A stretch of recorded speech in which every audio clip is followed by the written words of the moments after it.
nouvelles héroïnes. Elle était une nouvelle héroïne prénommée Ada. Ada Lovelace.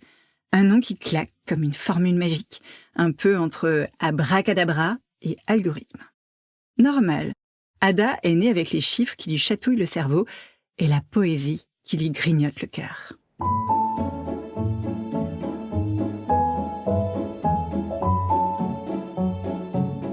Ada naît en 1815, dans une grande maison anglaise éclairée à la bougie où les robes bruissent, les plumes crissent et les messieurs parlent très fort de la politique. Son papa, c'est Lord Byron, un poète superstar. Le genre de gars qui écrit des vers tellement beaux que tout le monde fait « Oh, ah » en les lisant. Mais qui, dans la vie quotidienne, est un peu, un mélange de rockstar incontrôlable, de drama king et de tornade émotionnelle. Sa maman, Anna Isabella, elle, adore les mathématiques. On la surnomme la princesse des parallélogrammes. Oui, c'est un vrai surnom, pas une blague. Toi, tu as peut-être Maïva, la reine du Uno, ou Ninon, la bosse du foot dans la cour de récré. Elle, c'était princesse des parallélogrammes. Classe. Le mariage des deux, c'est un peu comme si on mélangeait du coca avec des mentos. Autant te dire que ça explose assez vite. Quand Ada vient au monde, son père s'en va très vite, parti pour d'autres aventures, d'autres pays, d'autres drames. Ada ne le reverra jamais. Et sa mère, terrifiée à l'idée que sa fille devienne une poétesse romantique un peu folle comme lui, se dit un truc du genre « Surtout pas de poésie, on va lui apprendre les mathématiques ». Oui, certaines mamans donnent un doudou, la sienne lui donne des équations. Ada grandit entourée de préceptrices, des gouvernantes sévères qu'elle surnomme les furies. Pas vraiment les nounous câlines avec chocolat chaud et plaid, tranquillou pilou. Plutôt la version « regarde droit devant, tiens-toi bien, pas de sourire, les fractions d'abord ». À l'époque, on avait des idées très originales sur la santé des enfants. Pas trop de soleil, pas trop de sport, des médicaments bizarres avec de l'arsenic et du mercure. Et quand tu es malade, hop, au lit, sans bouger, parfois pendant des mois. Résultat, la petite Ada est souvent malade, fatiguée, couchée dans son lit avec des jambes en coton. Et dans sa tête, c'est tout l'inverse. Dans sa tête, ça galope, ça bondit, ça calcule. Encore petite que pas trop grande, elle se met en tête de construire une machine pour voler. Oui, voler dans le ciel, pas dans un jeu vidéo. En vrai, elle observe les oiseaux, note leurs mouvements, leurs angles d'aile, leurs trajectoires.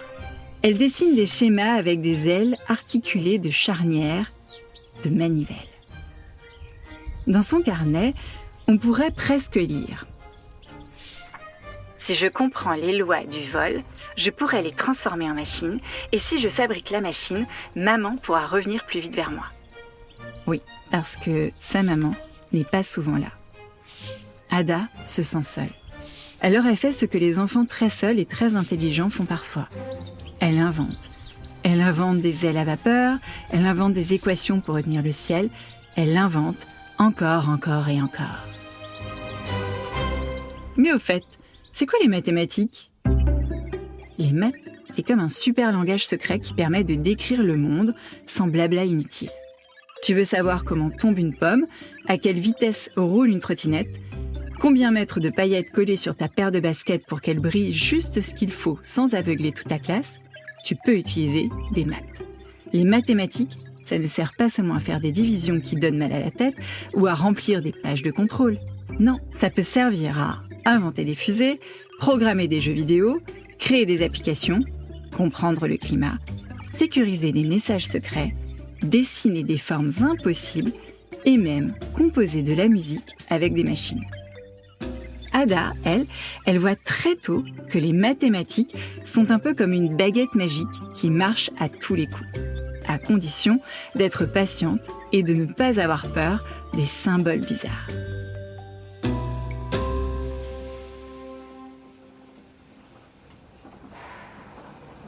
Ada vit à une époque où le monde se transforme. Les usines poussent comme des champignons, les machines à vapeur soufflent et toussent, et les trains commencent à filer sur les rails.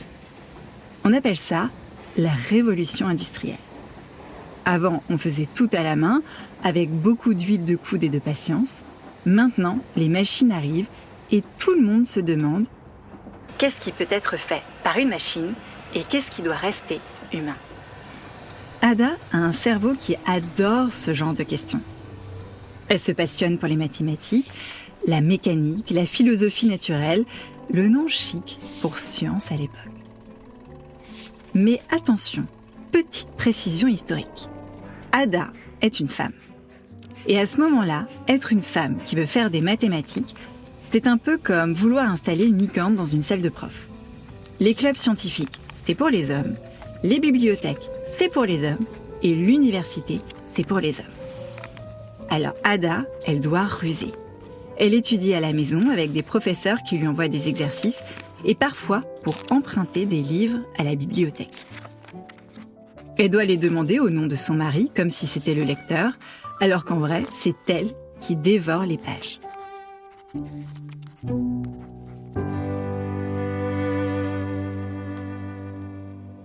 Un jour, Ada rencontre Mary Somerville.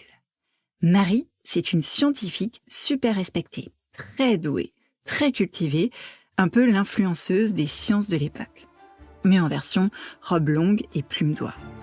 Mary, c'est celle qui fait le lien entre les idées compliquées des grands savants et les cerveaux curieux comme celui d'Ada. Entre elles, un courant passe. Mary voit tout de suite que la jeune comtesse a un cerveau qui pétarade d'idées. Elle lui présente alors un monsieur qui va changer sa vie, un certain Charles Babbage.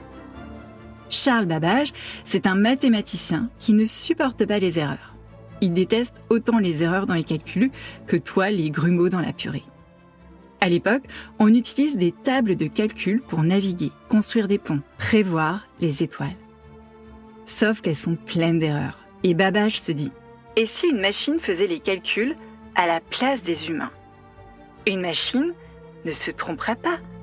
Elle serait super régulière, patiente et logique. » Alors il invente une grande machine de métal avec des roues dentées, des leviers, des engrenages. On l'appelle la machine à différence. Pour se faire financer, il invite tout ce que Londres compte de gens importants chez lui, dans sa grande maison pour des soirées, glaces et démonstrations de machines. Un soir, parmi les invités, il y a une jeune femme avec de grands yeux curieux. Une jeune femme qui observe la machine non pas comme un objet ou un jouet, mais comme une idée. Et cette jeune femme, c'est Ada. Quand Ada voit la machine de Babbage, elle est fascinée. Là où les autres invités voient un gros objet mécanique très cher, elle voit un cerveau de métal. Elle comprend très vite le principe. Mais pour aller plus loin, elle se plonge encore plus fort dans les mathématiques. Elle étudie jusqu'à s'en rendre malade. Elle s'accroche. Elle refuse qu'on lui dise que ce n'est pas pour les femmes. Avec le temps, Babbage invente une nouvelle machine encore plus ambitieuse, la machine analytique. Elle aurait, si elle avait été construite, un memory pour stocker les nombres, un moulin pour les transformer et des cartes perforées pour dire à la machine quoi faire, un peu comme un programme. Ça te rappelle quelque chose ?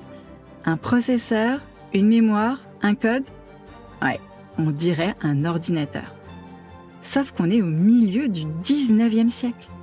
Ada comprend très vite que cette machine pourrait bien faire plus que des additions.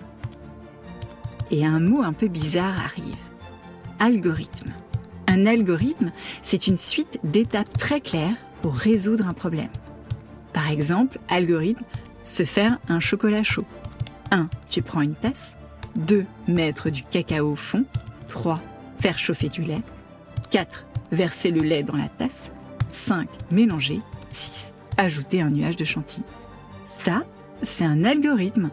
Comme une recette de cuisine, des consignes pour monter un meuble, les étapes pour faire un pas de danse. Tout ça, ce sont des algorithmes. Alors, Ada se dit, si on peut donner des instructions aussi précises à une machine, la machine pourra suivre l'algorithme et faire le travail toute seule. Et là, dans sa tête, c'est un feu d'artifice d'idées.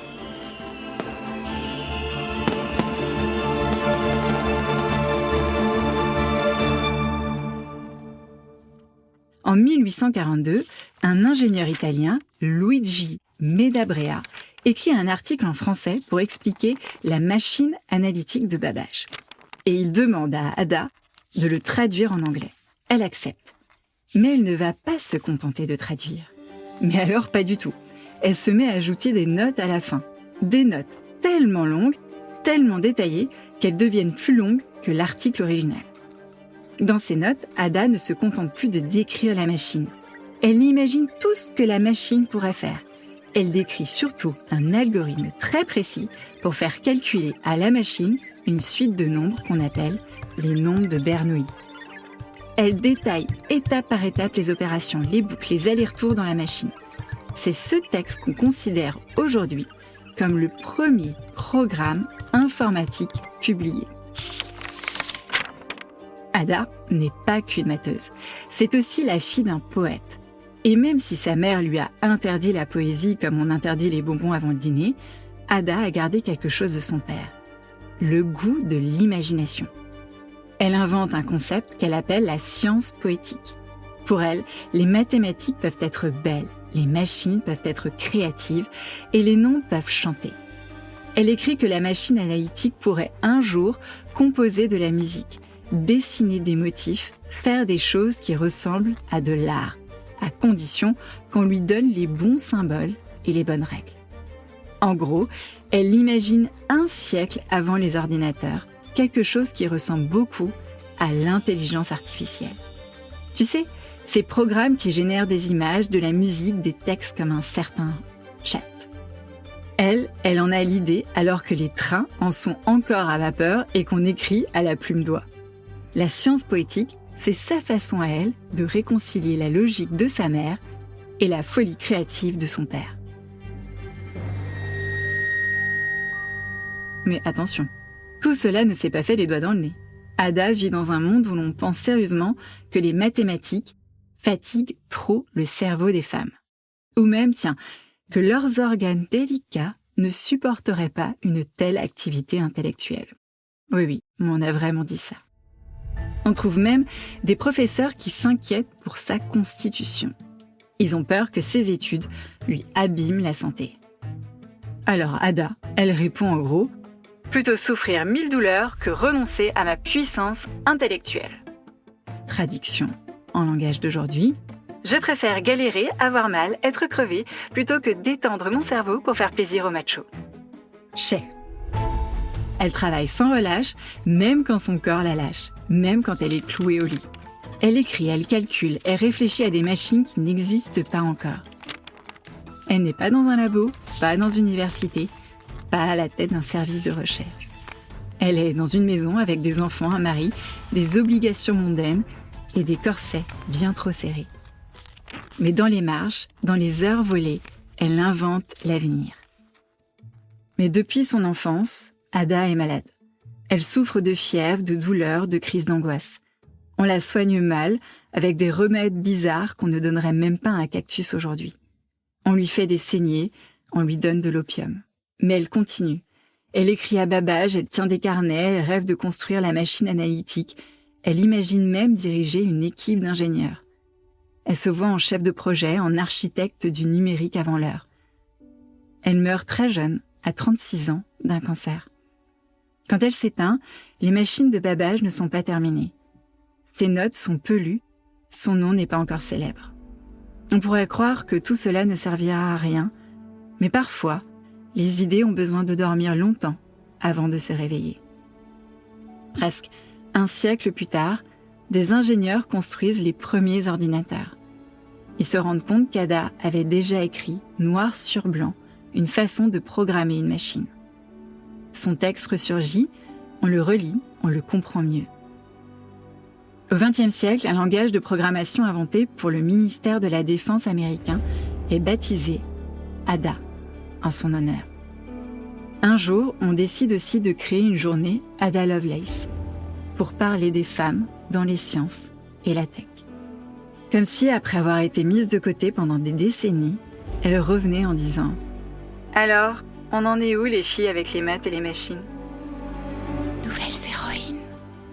Voilà, c'était la grande histoire d'Ada Lovelace, Elle a inventé hier une façon de parler aux machines, nos ordinateurs d'aujourd'hui.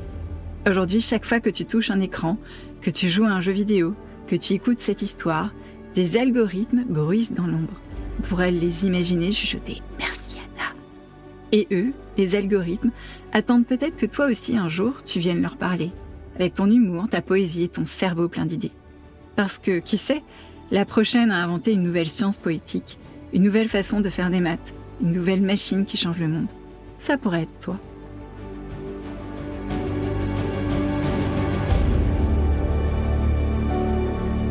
Nouvelles héroïnes. Nouvelles héroïnes. Nouvelles héroïnes. Nouvelles héroïnes. Nouvelles héroïnes.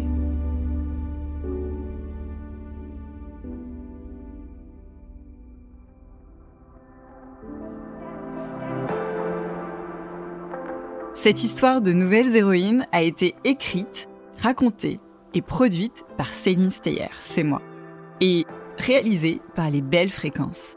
Si tu as aimé cette histoire, n'hésite pas à en parler autour de toi, à t'abonner, à mettre des étoiles et des commentaires sur ton application de podcast préférée. Nouvelles héroïnes, c'est un podcast indépendant que je fais presque toute seule, donc ça m'apporte énormément de soutien et ça me permet de lancer de super projets par la suite. Et bien sûr, tu peux m'envoyer des messages sur le répondeur Nouvelles héroïnes ou un message sur le compte Instagram. Nouvelles héroïnes. Nouvelles héroïnes. Nouvelles héroïnes. Nouvelles héroïnes. Nouvelles héroïnes.